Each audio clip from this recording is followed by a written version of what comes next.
उत्तर प्रदेश के बाद हम बिहार की हॉट सीट्स की बात करने जा रहे हैं और बात करेंगे गिरिराज सिंह की सीट बेगूसराय। इस बार क्या गिरिराज सिंह ये सीट फिर से निकाल रहे हैं?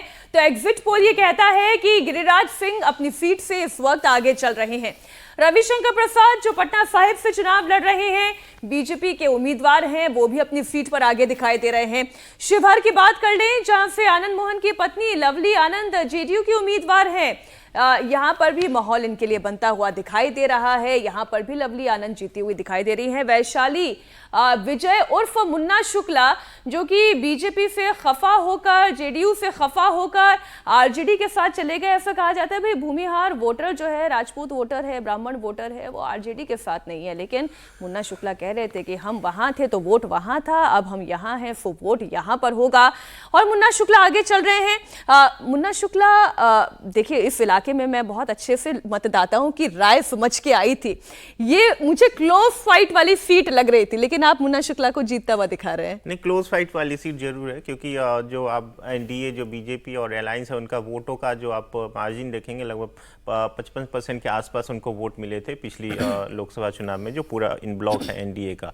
तो उससे कम्पीट करना बहुत मुश्किल जरूर है। लेकिन चूंकि स्थानीय कारण है, वीणा देवी का भी ट्रैक रिकॉर्ड रहा कि पिछले वो पारस गुट के साथ चले गए थे, उसके बाद वहाँ पे जेडीयू का एक अच्छा खासा जनाधार है, तो जेडीयू की तरफ से उतना बहुत ज़्यादा हेल्प मिल नहीं रहा है दूसरे जो भूमियार वाले के। ऐसा नहीं कि भूमियार का इन ब्लॉक वोट इनको मिलेगा, लेकिन कुछ हद तक जरूर टूटेगा। तो जो टूटेगा वो जो एनडीए है उसी को नुकसान होगा, जिसकी वजह से ये क्लोज हो रहा है और इसमें आगे होते हुए दिख रहे हैं। और इसके अलावा शिवहर सीट की बात कर ली जाए, देखिए शिवहर में बहुत ज़्यादा मुश्किलें हैं नहीं। वैसे बीजेपी पहले पिछली 2 बार से वहाँ से चुनाव जीती थी, तो बहुत सेफ सीट है बीजेपी के लिए। इस बार लवली आनंद को दिया गया, बीजेपी से जेडीयू ने रिप्लेस सीट किया था। बहुत ज़्यादा मुश्किल है नहीं, पहले भी ये लोग यहाँ से चुनाव लड़ते रहे, तो इनके लिए बहुत प्रॉब्लम है ना। पूरे बिहार में जितना पहले बातचीत हो रही थी कि बहुत नुकसान हो रहा है, ऐसा कुछ नुकसान दिख नहीं रहा है ग्राउंड पे। उसका सबसे बड़ी वजह है नीतीश कुमार भले ही बहुत ज़्यादा पिछले कुछ दिनों में पॉलिटिकल कारणों की वजह से चर्चा में रहे हों, लेकिन वोट उनका अभी भी एक तबका है जिसको उनको लोग पसंद करते हैं, और वो वोट बीजेपी को भी ट्रांसफर। आगे वाली सीटों पर भी देख लेते हैं, सीट वाइज लगातार बात कर रहे हैं। हाजीपुर सीट की बात कर लेते हैं। ये भी हाई प्रोफाइल सीट है और इस सीट को लेकर भी काफी घमासान मचा था। ये सीट चाचा के पास जाएगी या भतीजे के पास जाएगी, कौन पिता की विरासत को संभालेगा, ऐसी लड़ाई में सीट उलझी हुई थी। लेकिन आखिरकार चिराग पासवान इस जंग को जीते थे और चिराग पासवान ही यहां से चुनाव लड़े। और एग्जिट पोल ये बता रहा है कि चिराग पासवान यहां से जीत का सेहरा पहनते हुए भी नजर आ रहे हैं।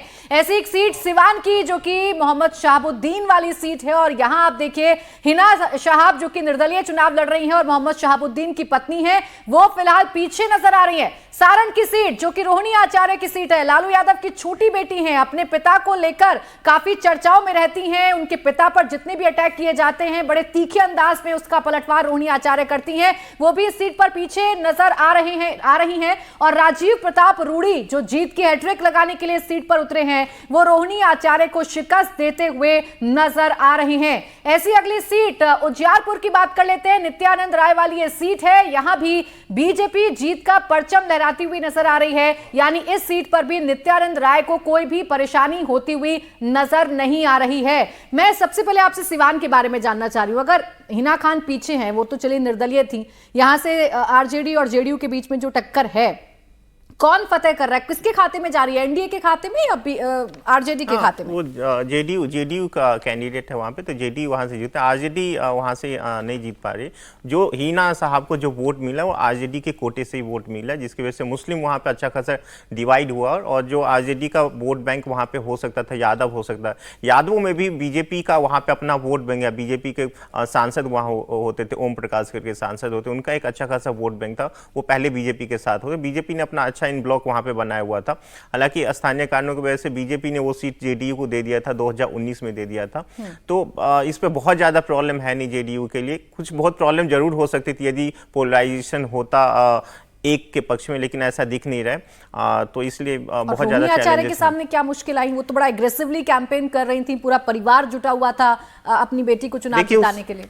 किसी जमाने में होता था, ये नई सीट बनी थी जब 2009 में हुआ था डिलिमिटेशन के बाद, तो उसके बाद से लगातार इस सीट पे बीजेपी अच्छा परफॉर्म करती आई है। उसके बाद इस सीट में देखेंगे तो जो बीजेपी को पसंद करने वाली जो जातीय आंकड़ा है वो बहुत अच्छा खासा है, जो बीजेपी राजपूत वोटर्स बहुत ज्यादा हैं। चलिए और अब आगे की सीटों की बात करते हैं। किशनगंज की सीट की बात करते हैं, जो इकलौती सीट थी जिसने पिछली बार खाता खुलवाया था और लग रहा है कि इस बार भी खाता खुला ही रहेगा। हालांकि AIMIM के कैंडिडेट जो हैं वो अच्छी फाइट दे रहे हैं, लेकिन फिलहाल हमारे एग्जिट पोल में इस क्लोज फाइट के बावजूद भी कांग्रेस के कैंडिडेट जो हैं वो आगे चलते हुए नजर आ रहे हैं। पूर्णिया की लड़ाई बहुत दिलचस्प थी। पप्पू यादव के नाराज होकर इंडिपेंडेंट खड़े हो जाने से तो पप्पू यादव पीछे चल रहे हैं, तो यहां पर पप्पू यादव पीछे चल रहे हैं तो ये उनके लिए अच्छी खबर नहीं है। मुंगेर से लल्लन सिंह जेडीयू के जो हैं वो आगे चल रहे हैं। और इसके अलावा काराकाट की सीट की बात, पहले पाटलिपुत्र की बात कर ले तो पाटलिपुत्र में मीसा भारती, जी हां, लालू की बेटी लालू राबड़ी कैंपेन करते रहे अपने परिवार की विरासत को बचाए रखने के लिए, अपनी बेटी की सांसदी बचाए रखने के लिए, लेकिन वो पीछे चल रही हैं।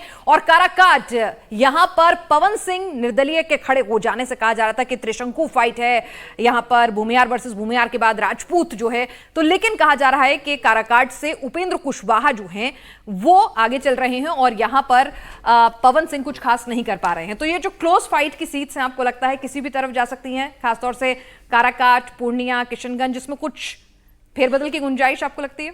देखिए, किशनगंज में बहुत ज़्यादा फेरबदल तो लग नहीं रहा। मुस्लिम वोट जरूर डिवाइड हुआ, वो पिछली बार भी डिवाइड हुआ था, AIMIM के कैंडिडेट को मुस्लिम वोट वहाँ पे मिला हुआ था, इस बार भी हो रहा है, लेकिन उसके वजह से बीजेपी JDU के कैंडिडेट को फ़ायदा हो बहुत ज़्यादा दिख नहीं रहा है। तो वहाँ पे पहले से जो कांग्रेस की कैंडिडेट है उनके पक्ष में ज़्यादा माहौल दिखता है, वही जीतेंगे। जहाँ तक पप्पू यादव की बात है, देखिए कुछ नेता होते हैं जो कुछ और वजह से बहुत कारण चर्चा में रहते, लेकिन वोट उनको नहीं मिलता। पप्पू यादव पिछला बाहुबली रहे हैं, बिल्कुल विधानसभा चुनाव भी लड़े थे, कितना उनको वोट मिला था। लेकिन कांग्रेस ने क्या मैसेज दिया कि एक नेता अपनी पार्टी का आप में विलय कर लेता है और आपकी इतनी भी वहां पर नहीं चलती है गठबंधन में, आप PM बनाने का ख्वाब देखते हैं, क्या आप अपने लिए एक सीट निकलवा सकें, बचा सकें? मेरे लिए कांग्रेस ने अच्छा डिसीजन किया था, उनको वो RJD ज़्यादा अच्छा चैलेंज कर रही है वहाँ पे, तो मेरे के लिए यदि कांग्रेस का कैंडिडेट होता तो शायद और अच्छा मतलब और बड़े अंतर से JDU की कैंडिडेट वहाँ पे जीत सकती थी। जहाँ तक काराकाट की बात है, देखिए काराकाट में जो उपेंद्र कुशवाहा उनको भी बहुत ज़्यादा पसंद नहीं किया जाता, क्योंकि वहाँ के स्थानीय कारणों की वजह से जो कोयरी कुर्मी वोट है, उसके बाद बीजेपी का अपना वोट है, इसकी वजह से बीजेपी के लिए एज होता है। पवन सिंह थोड़ा डेंट जरूर लगा रहे हैं, लेकिन एक कहते हैं ना शहरी तबका में थोड़ा बहुत वोट पे 50-60 हज़ार के आसपास वोट उनको मिल जाए वो बहुत है। जो अपोजिशन में है, कोई RJD का कैंडिडेट होता तो शायद उपेंद्र कुशवाहा हार सकते थे, लेकिन यहाँ पे CPI ML के कैंडिडेट को दे दिया है, बहुत ज़्यादा आधा है। विधायक हालांकि है उसी सीट से, से वो विधायक हैं, लेकिन और किसी विधानसभा में उनका ऐसा कोई जनाधार है नहीं, लोग उनको बहुत ज्यादा पसंद नहीं करे, तो उपेंद्र कुशवाहा के बहुत ज्यादा चैलेंज दिखने पवन सिंह इस चुनाव में खड़े होकर हासिल क्या करना चाहते? क्या वो अपना शक्ति एक तरीके का टेस्ट करना चाह रहे थे कि मैं कितना डेंट पहुंचा सकता हूं, या मैं बीजेपी के लिए कितना फायदेमंद हो सकता था लेकिन मुझे इग्नोर कर दिया गया? पवन सिंह चाहते क्या थे इस चुनाव से?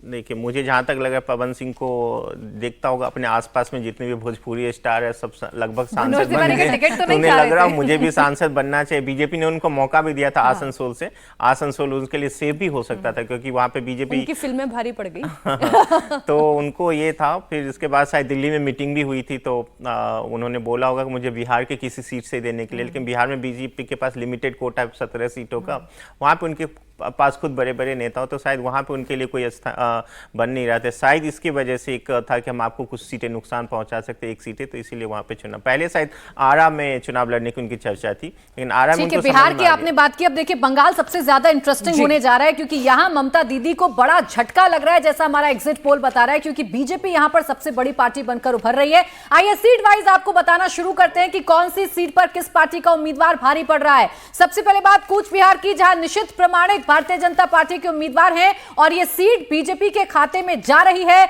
ऐसा हमारा एग्जिट पोल बता रहा है। अगली सीट बहरामपुर की, जहां अधीर रंजन चौधरी नेता विपक्ष हैं सदन में कांग्रेस के, वो यहां से आगे चल रहे हैं, यानी तमाम कोशिशों के बावजूद भी यहां टीएमसी कांग्रेस को हराने में कामयाब नहीं हो पा रही। यूसुफ पठान पूर्व क्रिकेटर को मैदान में उतारा गया था टीएमसी की तरफ से, लेकिन वो फिलहाल पीछे चल रहे हैं। ऐसी एक सीट है महुआ मोइत्रा वाली कृष्णा नगर, यहां से तृणमूल जो है पीछे चल रही है, लेकिन जो क्लोज फाइट है वो हमें देखने को मिल रही है। मुर्शिदाबाद सीट की अगर बात करेंगे तो मोहम्मद सलीम यहां से सीपीआईएम के कैंडिडेट हैं, वो फिलहाल अगर आप कह सकते हैं कि वो पीछे चल रहे हैं, जैसा कि हम आपको एग्जिट पोल में दिखा रहे हैं। और डायमंड हार्बर की सीट जो कि अभिषेक बनर्जी वाली सीट है, ये सीट जीतते हुए अभिषेक बनर्जी नजर आ रहे हैं। और इसके बाद वो दिलचस्प सीटें हैं जहां पर कहा जा रहा है कि अगर बीजेपी जो गेन करने जा रही है तो शुवेंदु अधिकारी के जो इलाके हैं वहां पर जो है गेन हो सकता है। अधिकारी ब्रदर्स जो है वहां पर काम करेंगे। तमलुक की सीट है, अभिजीत गंगोपाध्याय बीजेपी के, वो आगे चल रहे हैं। तमलुक के बाद कांथी की सीट है, शुवेंदु अधिकारी हैं, शुवेंदु अधिकारी के भाई हैं, वो बीजेपी में आए हैं और उसके बाद वो यहां से आगे चल रहे हैं। उनके पिता लड़ा करते थे, उनका घर है वहां पर अधिकारी परिवार का, तो यहां पर निश्चित सी बात थी कि अगर कोई अधिकारी लड़ेगा तो वो आगे चलेगा। उसके अलावा हम अगली सीट की बात करें तो हुगली से लॉकेट चैटर्जी जो हैं वो अपनी सीट जो है अच्छे से निकालने में कामयाब हो रही हैं। अगर हम बात करें यहां पर भावेश, शुवेंदु अधिकारी वो फैक्टर हैं जिसकी वजह से अगर पश्चिम बंगाल में जितना भी गेन हो रहा है तो उसको मोदी फैक्टर के साथ साथ उस फैक्टर को भी काउंटर इन करना होगा हमें।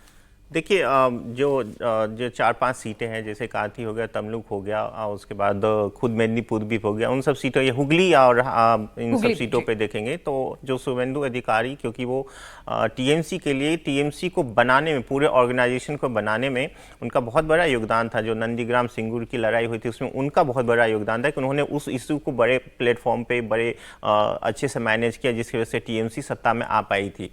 तो उन्हीं का योगदान था कि बीजेपी जो पिछले लोकसभा चुनाव में इन सब सीटों में बहुत कुछ नॉर्थ बंगाल में अच्छा परफॉर्म कर ली थी, इसके बाद इन सब एरिया में जो साउथ में बहुत अच्छा परफॉर्म नहीं की थी। तो शुवेंदु अधिकारी के आने के बाद बीजेपी के पास जो टीएमसी का कुछ जो एक बड़ा सा चेन बना रहता है उस पर एक अधिकार आया है। वो शायद बीजेपी के लिए अच्छा फैक्टर है। बीजेपी ने कैंडिडेट भी इस एरिया में बहुत अच्छा दिया है। और कृष्णानगर में क्या बिगड़ गया? महुआ मोइत्रा की सांसदी एक बार गई, उनसे एक बार गलती हुई, तो क्या वो सांसदी वापस हासिल नहीं कर पाएंगी चुनाव लड़कर भी? देखिए, वो फैक्टर नहीं है कि उसके वजह से उनको वोट नहीं मिला। बीजेपी पिछली बार भी ये सीट बहुत कम फैक्टर से, कम सीट, मथुआ भी रोल निभाते हैं।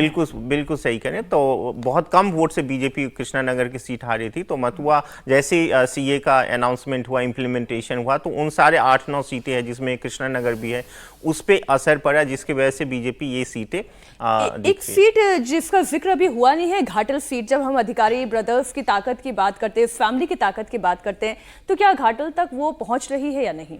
घाटल पे भी पहुंचा। बीजेपी के बहुत अच्छे कैंडिडेट भी, एक्टर है, नाम मैं उनका भूल रहा हूँ, बहुत अच्छे कैंडिडेट है वो, और वहाँ पे बीजेपी बहुत अच्छा, हालांकि बहुत क्लोज है वो सीट, शायद बीजेपी निकाल ले, नहीं भी निकाल सकते। तो झारग्राम और ये दोनों बहुत क्लोज है सीटें। झारग्राम और घाटल, हाँ, झारग्राम तो बीजेपी वैसे टीएमसी के ब्लॉक में हम लोगों ने देखा है, लेकिन झारग्राम और घाटल दोनों में से कहीं भी स्विच हो सकता है, तो ये देखने वाली बात होगी। हालांकि बीजेपी का कैंडिडेट बहुत अच्छा है, बंगाली फिल्म के एक्टर हैं और बहुत अच्छे काम करते, विधायक भी हैं वो वहाँ।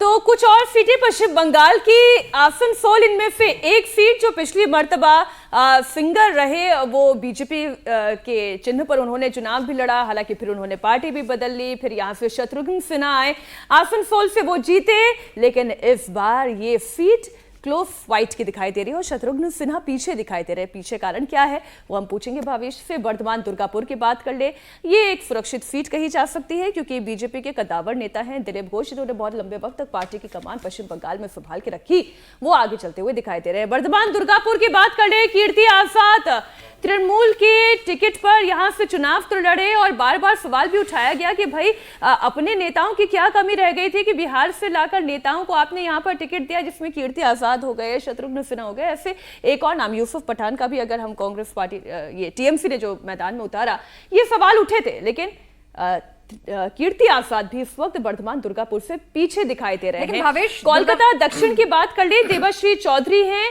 वो कोलकाता दक्षिण से पीछे चलती दिखाई दे रही है, इसमें तो कोई डाउट ही नहीं है। कोलकाता जब उत्तर और दक्षिण की बात होती है तो ये कहा जाता है कि ये तो वो इलाका है जहां पर ममता बनर्जी सबसे मजबूत है।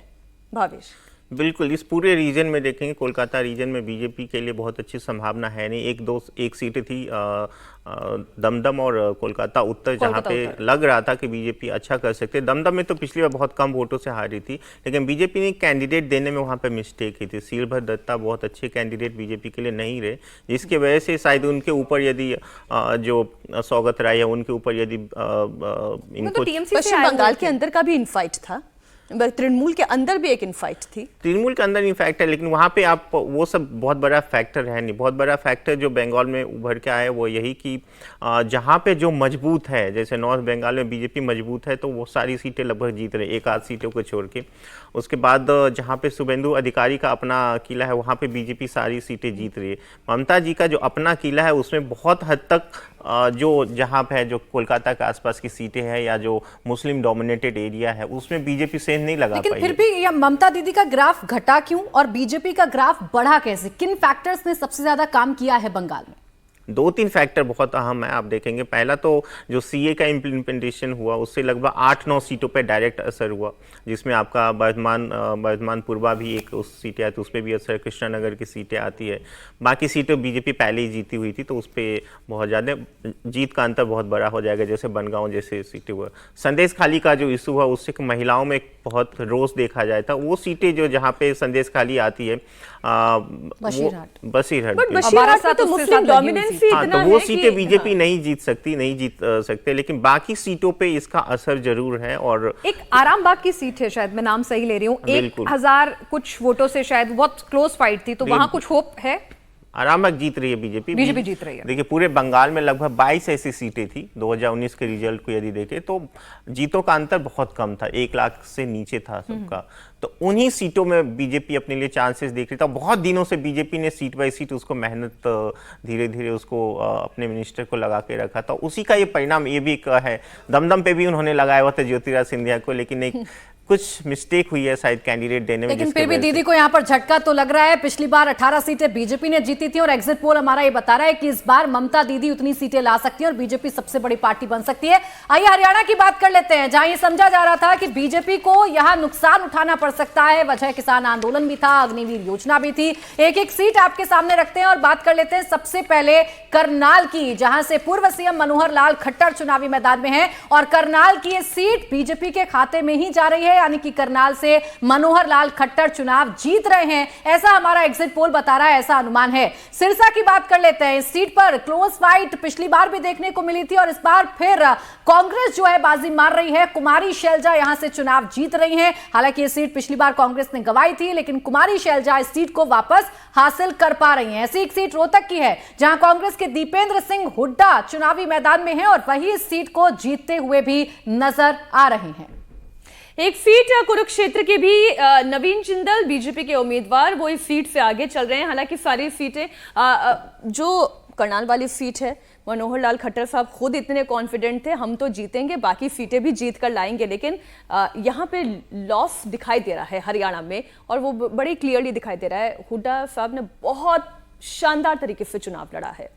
नहीं, इसमें ये चीज़ें नहीं कहेंगे हुड्डा फैक्टर है, ऐसे नहीं। स्थानीय कारण जो पिछले 5 साल में जो एक सीरीज ऑफ इवेंट हुए हैं, खासकर जो स्थानीय पॉलिटिक्स मार्जिन से ही हारे थे। देखिए, यानी आप सीएम बदल दें, सरकार के मंत्री बदल दें, उससे फर्क पड़ने वाला नहीं। वो कोई इशू नहीं है। मेनली इशू यही है कि वहाँ पे जिस तरह के पॉलिटिक्स चलती है जाट वर्सेस नॉन जाट में, तो पहले क्या होता था, 2019 में हुआ था, जाट स्प्लिट हो गए थे जिसकी वजह से बीजेपी को फायदा हुआ था। इस बार जाट स्प्लिट नहीं हुआ है, इन ब्लॉक वोट हो रहा है इनको, और बीजेपी से कुछ तबका नाराज भी है। कुछ कैंडिडेट उन्होंने जैसे सिरसा वाली सीट पे कैंडिडेट खराब दे दिया था, तो उन सब की वजह से आप देखेंगे 3 सीटें जो दिख रही है वो 2 से 4 दिखाया हमने, जिसमें 3 मान के चलिए, 3 तो पक्के तौर पे जा रही है। तो उन तीनों सीटें पर वही स्थानीय कारण दिख रहे हैं। नाराजगी आपने किस मुद्दे पर सबसे ज्यादा पाई? क्यों नाराज है हरियाणा में बीजेपी से लोग? जाटों का एक समूह है जिसको मेन पॉलिटिक्स, जैसे मैंने कहा ना, स्थानीय पॉलिटिक्स बीजेपी को सूट करता, non Jat politics. 35 versus 1 BJP की तो फिलॉसफी रही थी वहां। बिल्कुल, तो वही एक है जिसके वजह से एक पूरा जाटों को वहां से पावर में रहने की आदत है, मतलब पावर में वही लोग रहे, तो एक इजीली एक्सेप्ट नहीं हो पा रहा है कि कोई नॉन जाट वहां पे सीएम है और इतने सालों से सीएम है। तो इस वजह से एक कहते हैं थोड़ा बहुत और दूसरी तरफ और बहुत सारे नेशनल इश्यूज हुए हैं, खिलाड़ियों का जो था, उसके बाद किसान आंदोलन है, ये सब हो सकते हैं। कैंडिडेट बहुत बड़ा फैक्टर है, मैंने पहले ही कहा ना। सिरसा जैसी सीटों पे कैंडिडेट फैक्टर है। रोहतक बहुत कम मार्जिन से पिछली बार कांग्रेस हार गई थी। तो ये तो बात रही हरियाणा की। हरियाणा में तो आपने देखा कि किस तरीके से बीजेपी को थोड़ा नुकसान उठाना पड़ रहा है। ऐसी एक दिलचस्प स्टेट है महाराष्ट्र, जिसमें कहा जा रहा था कि बीजेपी को यहां पर नुकसान उठाना पड़ सकता है, लेकिन फिलहाल आप ये देख सकते हैं कि एनडीए जो है वो यहां अच्छा करता हुआ नजर आ रहा है। पिछले 2019 के मुताबिक अगर आप कंपैरिजन करेंगे तो इतना नुकसान या इतना डेंट यहां पर नहीं लगा है। सबसे पहले सीट अमरावती की बात कर लेते हैं, जहां से नवनीत राणा निर्दलीय पिछली बार चुनाव जीती थी, लेकिन इस बार उन्हें बीजेपी का साथ मिला हुआ है और ये सीट एक बार फिर से वो जीत सकती है। हालांकि क्लोज फाइट है, ऐसा हमारा एग्जिट पोल बता रहा है, यानी कि यहां कुछ भी हो सकता है, लेकिन जो एज है, अपर एज, वो जरूर अमरावती में यहां पर मिलती हुई नजर आ रही है भारतीय जनता पार्टी को। मुंबई नॉर्थ की सीट, ये भी वीआईपी सीट है, यहां से पीयूष गोयल को मैदान में उतारा गया था और इस सीट पर पीयूष गोयल जीत दर्ज करते हुए नजर आ रहे हैं। ऐसी ही सीट है मुंबई नॉर्थ सेंट्रल की, जहां से उज्जवल निगम को चुनावी मैदान में उतारा गया और यह सीट भी बीजेपी के खाते में जाती हुई नजर आ रही है। और कल्याण सीट की बात कर लें, श्रीकांत एकनाथ शिंदे, शिवसेना शिंदे के खाते में जाती हुई दिख रही है। और रायगढ़ सीट की बात करें तो सुनीता लटकरे हैं एनसीपी अजीत की, वो आगे चलती हुई नजर आ रही हैं। भावेश, यहां पर जो कहा जा रहा था कि बीजेपी को अगर कहीं सबसे ज्यादा नुकसान उठाना पड़ सकता है तो वो महाराष्ट्र का स्टेट है, लेकिन अभी तक जो सीटें खुल रही हैं वहां तो एडवांटेज बीजेपी नजर आ रही है। नहीं, तो ये सब सारी सीटें बीजेपी के लिए सेफ है, इसमें कोई दिक्कत है नहीं। इसमें एक अमरावती की सीट है जो बीजेपी, ट्रायंगुलर फाइट अब की बार कहा जा रहा है कि इतना आसान नहीं होगा नवनीत राणा के लिए जीतना। ट्रायंगुलर फाइट की वजह से नवनीत राणा जीत रही, अदरवाइज नहीं जीत। अच्छा, नहीं जीत। ट्रायंगुलर फाइट नहीं होता तो शायद उनके लिए मुश्किलें थी, उसकी वजह से शायद इनके लिए जीत की संभावना बन रही है। आपने जितनी भी सीटों का देखा वो बीजेपी के लिए बहुत सेफ है, तो बहुत ज्यादा चैलेंजेस है। लेकिन उज्जवल निगम की सीट को लोग कह रहे थे कि क्योंकि वर्षा गायकवाड़ ओबीसी वोटर, मुस्लिम वोटर, उद्धव का काडर जो है वो उनके लिए फेवरेबल हो सकता है, तो लेकिन यहाँ तो आगे चल रहे हैं उज्जवल निगम। आपको क्लोज फाइट दिखती है या आगे ही? नहीं, कोई क्लोज फाइट यहाँ पे नहीं है। बीजेपी के दो जो सीट है उसमें कोई क्लोज फाइट नहीं है। एक जो सीट है मिहिर कोटेचा वाली, उसमें थोड़ा बहुत फाइट दिख रही है, हालांकि निकाल लेगी लास्ट तक दिख रहा है। तो बहुत ज्यादा मुंबई रीजन में बीजेपी की जो अपनी तीनों सीटों है उसमें कोई बहुत चैलेंज मुश्किल बीजेपी के लिए, जो मुश्किल वाली सीटें बता देती हूँ मैं। बारामती लेकर चलती हूँ दर्शकों को। बारामती, जहां से सुप्रिया सुले मैदान में है और यहाँ का भी चुनाव बड़ा दिलचस्प रहा। क्लोज फाइट है या जीत एकदम तय है सुप्रिया सुले की? पहले हम उन्हीं की बात कर लेते हैं, क्योंकि सुनेत्रा पवार एक तरफ सुप्रिया सुले। क्या क्लोज फाइट है या आसान जीत है? शुरू में लग रहा था, शुरुआती में जब हम लोग उसका ओपिनियन पोल कर रहे थे तो लग रहा था कि यहाँ से बीजेपी का कैंडिडेट होता तो शायद ज़्यादा आसान था निकालना ये सीट, क्योंकि बीजेपी बहुत दिनों से इस पर मेहनत भी कर रही थी और सुप्रिया सुले के खिलाफ अच्छा खासा एंटी इनकम्बेंसी भी था। पर जिस टाइम ये अनाउंसमेंट हुआ कि ये सीट अजीत पवार की वाइफ लड़ेगी, उसके बाद बीजेपी की कैडर में एक मैसेज गया। देखिए, वहाँ पर स्थानीय जो पॉलिटिक्स होती है उसमें अजीत पवार हमेशा बीजेपी के विरोध में रहे, तो बीजेपी के कैडर कभी उस ढंग से उनको सपोर्ट एक्सेप्ट नहीं कर पा रही थी। और दूसरी बात ये भी मान रहे थे यदि जीत भी जाएंगे तो फिर तो उनके घर में ही जाएंगे, तो इस वजह से बीजेपी के कैडर, बीजेपी के जो स्थानीय लोकल लीडर्स है उन्होंने बहुत सपोर्ट किया नहीं, जिसकी वजह से अजीत पवार का चेहरा, वो जिस तरीके से जमीन पर रहते हैं, कार्यकर्ताओं से जुड़े रहते हैं, वो भी कहीं यहाँ पर सुनेत्रा पवार के काम नहीं आया है। मेनली रीजन वही है, अजीत पवार की वाइफ यदि जीत भी जाती तो इसकी संभावना तो अभी बनी है ना कि फिर से सब एक साथ हो जाएंगे। तो इसकी चर्चा है वोटर्स के बीच में? बिल्कुल चर्चा है कि अभी अलग, क्योंकि बीजेपी ने भी अजीत पवार को ये नहीं कहा, मन से नहीं अपनाया है, उन्होंने कहा स्ट्रैटेजिक अलायंस था वोट परसेंटेज के हिसाब से। अब मुझे अजीत पवार से बीजेपी को कहीं किसी सीट पे फायदा होता हुआ नहीं दिख रहा। एनसीपी से कहीं भी कोई फायदा, हाँ शिवसेना का वोटर जो था, क्योंकि नेचुरल अलायंस था, बरसों तक साथ रहे, तो उसमें कहीं ना कहीं बहुत ज़्यादा जगह नहीं, बीजेपी का अपने कोर वोटर में कहीं कहीं जुड़ा जरूर है, लेकिन उसके वजह से बीजेपी की जीत में कोई बहुत अंतर पड़ नहीं। कुछ और सीटों की बात कर लेते हैं महाराष्ट्र की। ऐसी ही एक सीट सतारा, जहां से छत्रपति उदयन राजे चुनाव लड़ रहे हैं, बीजेपी के उम्मीदवार हैं, लेकिन वो पीछे चलते दिखाई दे रहे हैं। यहां से शरद पवार की पार्टी आगे चलती दिखाई दे रही है। रत्नागिरी सिंधुदुर्ग की बात कर ले, नारायण राणे बीजेपी के उम्मीदवार आगे चलते दिखाई दे रहे हैं, लेकिन क्लोज फाइट हमारा एग्जिट पोल बता रहा है। पंकजा मुंडे एक फीमेल चेहरा अगर हम कहें जो बीजेपी का चेहरे बहुत कम महिला उम्मीदवार महिला चेहरे जो हैं पॉलिटिक्स में दिखाई देते हैं, लेकिन पंकजा मुंडे बड़ी प्रॉमिसिंग फेस है अपनी पार्टी के लिए। अगर हम महाराष्ट्र की बात करें, कैसा चुनाव लड़ रही हैं?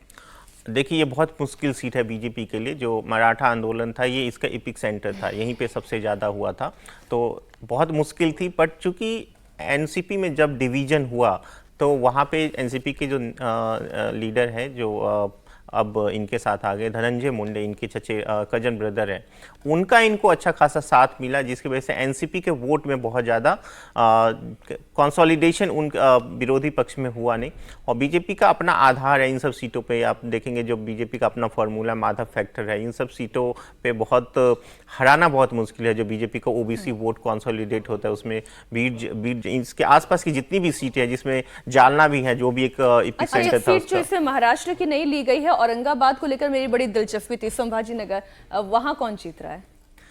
वहाँ पे उद्धव का कैंडिडेट है, वही जीतेंगे। शुरू में जैसे पिछली बार वहाँ एमआईएम का बिल्कुल एमआईएम का कैंडिडेट जीता था, लेकिन इस बार जो मुस्लिम पूरे महाराष्ट्र में देखा जाए कि मुस्लिम वोटर्स बीजेपी को हराने के नाम पे उद्धव को वोट कर रहे हैं। और इसके वजह से एआईएमआईएम का जिक्र हो ही गया है, तो आइए उस स्टेट की बात कर लेते हैं जहां से असदुद्दीन ओवैसी साहब आते हैं। और सबसे पहले उन्हीं की सीट की बात करते हैं, हैदराबाद सीट की सबसे पहले बात कर लेते हैं, जहां से असदुद्दीन ओवैसी साहब लगातार जीत रहे हैं। और इस बार भी ये सीट एआईएमआईएम के खाते में जाएगी। माधवीलता यहां से बीजेपी ने आप कह सकते हैं कि हिंदुत्व की छवि वाली एक नेता उतारी थी, लेकिन वो बहुत ज्यादा असर करती हुई नजर नहीं आ रही है। ये सीट एक बार फिर से एआईएमआईएम के साथ ही जा रही है, यानी कि ये सीट असदुद्दीन ओवैसी ही जीत रहे हैं। सिकंदराबाद सीट की बात कर लेते हैं। जी किशन रेड्डी यहां से भारतीय जनता पार्टी के उम्मीदवार हैं, वो भी ये सीट जीतते हुए नजर आ रहे हैं। अगली सीट करीमनगर की, यहां से बंडी संजय कुमार बीजेपी के उम्मीदवार हैं, ये सीट भी बीजेपी के खाते में जा रही है। हालांकि क्लोज फाइट जरूर नजर आ रही है। अभी क्लोज फाइट को आप जरा डिफाइन कर दीजिए, ये बदल सकते हैं नतीजे या बीजेपी के साथ ही रहेगी? नहीं, मोमेंटम इनके साथ है, तो बहुत कम गुंजाइश है कि ये सीटें बीजेपी हार जाए। वैसे भी बंडी संजय कुमार बहुत अच्छे नेता, पूरे तेलंगाना में यदि बीजेपी को इस मुकाम पे किसी ने पहुंचाया तो इनमें इनका बहुत बड़ा योगदान है। स्थानीय कारणों की वजह से, लोकल पॉलिटिक्स की वजह से साइडलाइन जरूर हो गई, जिसके वजह से इस सीट उनके लिए थोड़ा सा मुश्किल जरूर हो गई है। लेकिन चूंकि बीजेपी के फेवर में एक अच्छा मोमेंटम है तेलंगाना में, तो वो सब सारी सीटें इनके लिए बहुत मुश्किल नहीं होनी चाहिए आगे जाके। मैं एक हैदराबाद की सीट को लेकर मैं ये जानना चाह रही हूँ कि मार्जिन कितना दिखाई दे रहा है? बहुत बड़ी विक्ट्री हासिल करेंगे असदुद्दीन ओवैसी या फिर एक अच्छा कंपटीशन? क्योंकि कभी सोचा नहीं था कि असदुद्दीन ओवैसी को उनके गढ़ में जाकर माधवीलता चैलेंज करेंगे और क्या कांटे की लड़ाई, ऐसा प्रोजेक्ट किया जा रहा था। कैसा है लेकिन? देखिए, पूरे हैदराबाद में आप देखेंगे 2 विधानसभा में बीजेपी का अच्छा खासा वोट बैंक है, और उसी से चैलेंज करने की बीजेपी कोशिश करती है।